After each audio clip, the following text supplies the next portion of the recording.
माँ लक्ष्मी स्टूडियो कुशेश्वर बाजार।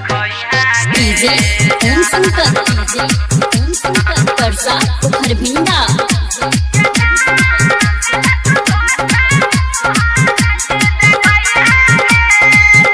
ओम शंकर माँ लक्ष्मी परसा स्टूडियो हरभिंडा। कुशेश्वर बाजार।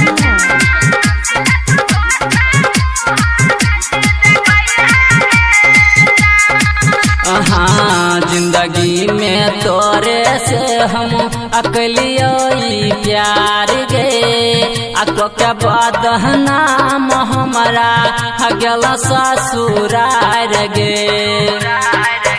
हाँ जिंदगी में तोरे से हम अकलियो प्यार गे आको के बाद नाम हमारा हगला ससुरार गे। अमीठी तोहर बतिया हमरा बहुते याद सताबै गे जान गे बहुते याद सताबै गे जान गलत धोखा मुँह नहीं देखै गे जान गलत धोखा मुँह नहीं देखै गे जान।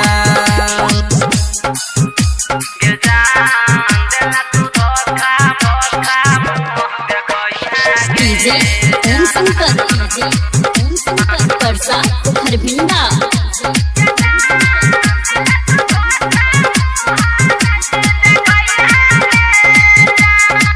हाँ में सकामल के तू धोखा दे के गलही राहुल बाबू के अपना बनलही।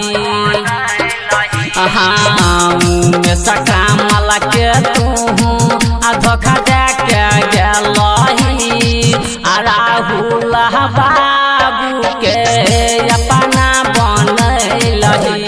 जिंदगी हमर खराब करके ससुरारी तू गलही गे जान गे ससुरारी तू गलही गे जान गलत धोखा मुँह नहीं देखै गे जान गलत धोखा मुँह नहीं देखै गे जान। माँ लक्ष्मी स्टूडियो कुशेश्वर बाजार।